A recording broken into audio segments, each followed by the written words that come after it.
Bueno, lo primero pediros disculpas porque, como ya habéis visto, pues hemos cambiado el día, que antes iba a ser los lunes y ahora los martes. Espero que no os trastoque demasiado y que os compense el haber empezado hoy en vez de la semana que viene, que sé que muchas lo estáis deseando.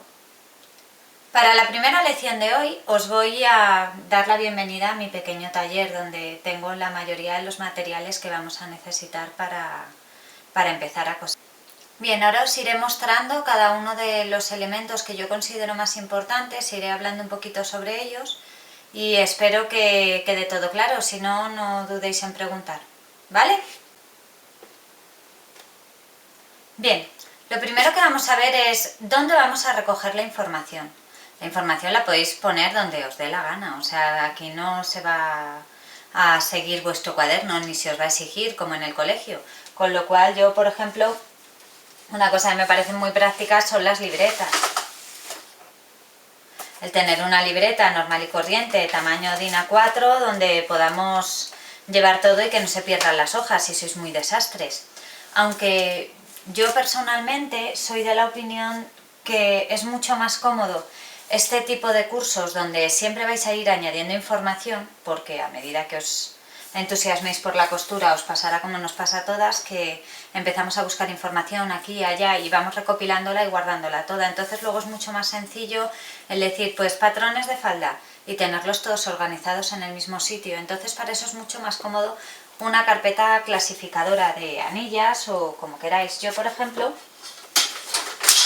tengo esta que me parece comodísima, es una carpeta caja, una carpeta normal y corriente, pero por dentro es bastante más profunda, con lo cual me cabe todo lo que quiero y lo voy organizando en dossiers. Tenéis carpetas normales, vamos, que como queráis. Bien, este es el primer elemento que nos vamos a encontrar en cualquier taller de costura. Es un metro. El metro, la primera característica que tenéis que buscar es que sea inextensible. Es decir, no se puede estirar. ¿Por qué? Porque si no las medidas no serían correctas. Como veis, va numerado y esas separaciones están en centímetros. ¿Qué más os traigo? Pues agujas. Agujas de todos los tamaños, colores, formas. Seguro que os preguntaréis todos, ¿y para qué es esa curva? Pues se utiliza mucho en tapicería. El resto, pues las que os sean más cómodos, dependiendo del tipo de hilo que vayáis a usar, os serán más cómodas unas u otras. Alfileres. Alfileres de todos los tamaños, colores, cortos, largos, finos, más gruesos, porque dependiendo de la tela necesitaremos unos u otros. Sí os recomiendo que todo el material de costura procuréis comprarlo en mercería, ya que por lo menos las agujas y alfileres yo cuando las he comprado en bazares pinchan bastante mal, incluso manchan la ropa. Pinzas. Las pinzas también son súper útiles. A mí me gusta porque muchas veces para quitar hilos de hilvanes, para zonas de difícil acceso, siempre es cómodo, incluso para quitarlos de dentro de la máquina de coser, que hay veces que se queda alguno pillado y el tener una pinza a mano en costura viene bastante bien. Un dedal para no pincharnos. Enhebradores. No sé qué tal se os da enhebrar una aguja, pero la verdad que este tipo de instrumentos es súper cómodo, sobre todo cuando tenemos que enhebrar un hilo bastante grueso. Esto. ¿Qué es esto tan guay que trae un mogollón de máquinas de coser? Bueno, pues esto es una pieza que se abre y como podéis ver tiene dos patillas, una más larga en esta parte de aquí y otra un poquito más cortita. Bien, pues eso normalmente se utiliza para abrir ojales. Introducimos esa parte y esa parte central es una cuchilla, con lo cual permite rasgar la tela sin problemas. Se utiliza también para introducirlo entre las costuras y descoser. Ahora, como ya os digo, eso es una cuchilla, tened mucho cuidado porque yo más de una vez he roto la tela. Marcadores de tela. Eso, por ejemplo, son tizas. Tizas de colores las podéis encontrar en infinidad de colores, incluso el otro día alguien colgó una foto que eran como una especie de lapiceros y están muy bien, se van a lavar, ¿vale? Eso 3/4 de lo mismo, es una ruedita y esto hace unas pintitas en la tela y se queda marcado. Esto es un un bolígrafo que venden en papelerías. De hecho, seguro que muchas de vosotras lo conocéis porque se lo habéis comprado a vuestros hijos. Esto que tiene aquí es una goma de borrar y escribís y se borra. Bueno, pues en costura, si lo utilizáis y después pasáis la plancha, también se borra. Sí he de anotar que, por ejemplo, mi profesora de corte en estos casos me dice que ni se me ocurra, o sea, no me deja usar este bolígrafo porque, por lo visto, con el frío vuelve a aparecer. ¿Qué es lo que ocurre? Que yo no lo he probado. Se supone que si lo lavas se van todos los restos. ¿Y esto? ¿Qué es esto? ¿Lo identificáis? Son los jabones que utilizamos para lavar las manos de toda la vida y cuando las pastillas están gastadas, ¿veis que se queda un filo muy fino? A mí esto es lo que más me ha gustado, siempre para marcar la ropa. Se va estupendamente bien, no deja manchas y económico es. Bien, y luego toda una galería de artículos de mercería que sirvan para unir piezas. Pues por ejemplo, aquí tenemos corchetes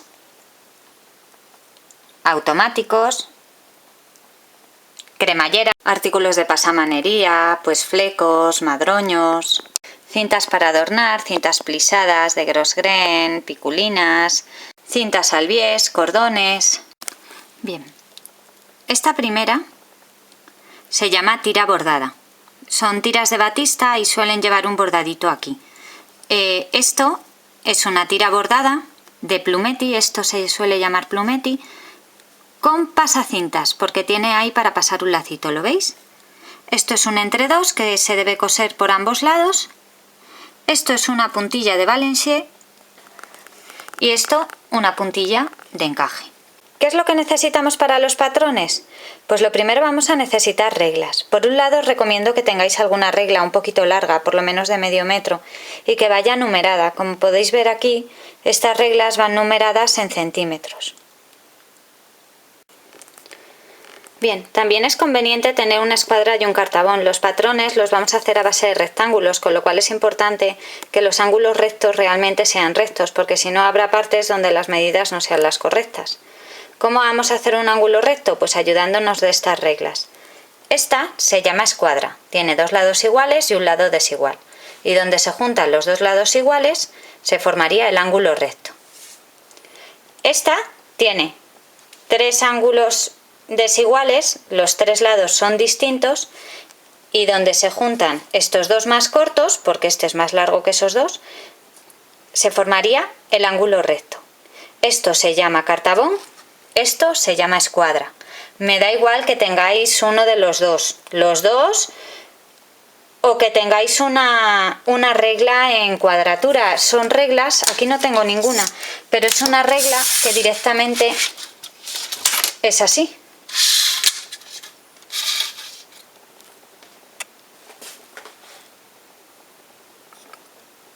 Podéis tener la que queráis, pero siempre algo que os permita hacer un ángulo recto correcto, ¿de acuerdo?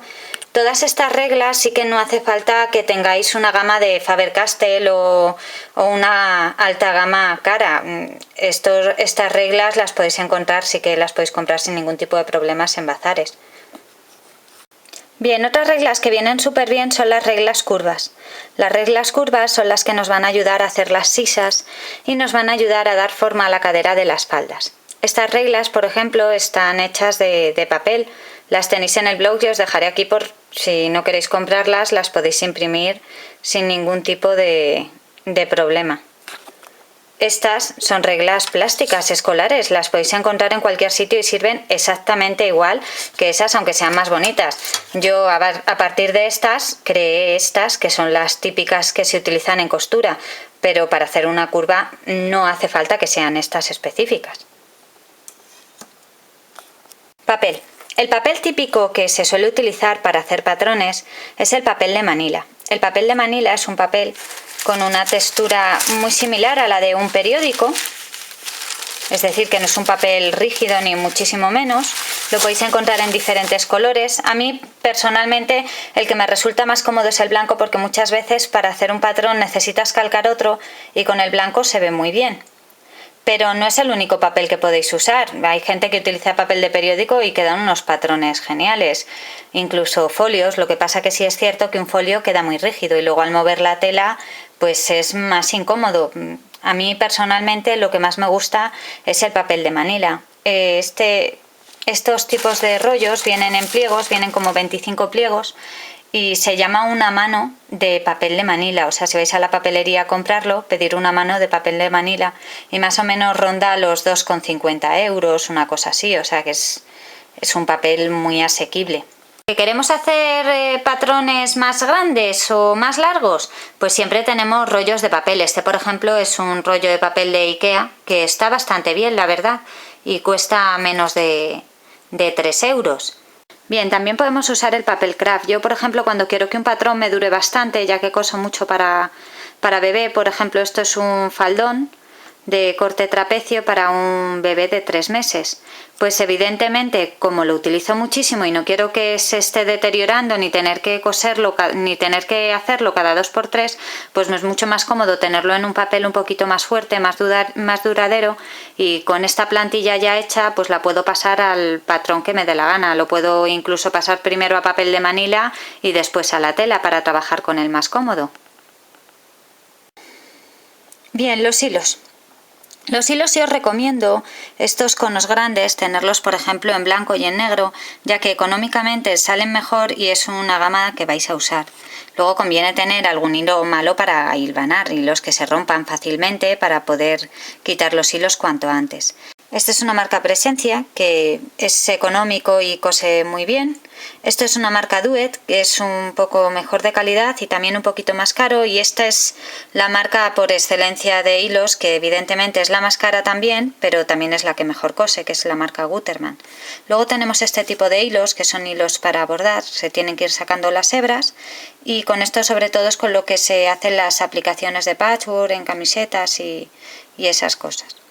Y telas variadas, pues las que vayamos a usar. Evidentemente no compréis algo así de entrada, pues iremos viendo lo que vamos necesitando en cada caso y iremos comprando, ¿de acuerdo? Fundamental, una plancha. Todo costurero que se precie, si no tiene una plancha cerca, no le quedarán bien las costuras. Y por último, pues material de escritura. Los lapiceros son fundamentales a la hora de hacer los patrones, un bolígrafo para tomar nuestros apuntes, la goma de borrar, el sacapuntas, rotuladores, porque muchas veces nos viene muy bien a la hora de hacer patrones el tener diferentes colores y poder marcar más unas líneas u otras cuando hemos querido hacer una transformación en un cuello o en una manga. Pues lógicamente, si tenemos diferentes colores, sabemos qué parte vamos a tener que recortar y qué parte es el patrón base. Bien, pues esto ha sido todo. El próximo martes ya sí que vamos a empezar con las clases teóricas y lo primero que vamos a ver es a mi mini yo, os presentaré a mi maniquí y le tomaremos medidas, os enseñaré las medidas principales que hay que tener apuntadas siempre para hacer cualquier patrón base y a partir de ahí pues empezaremos a trabajar. Hasta el próximo martes.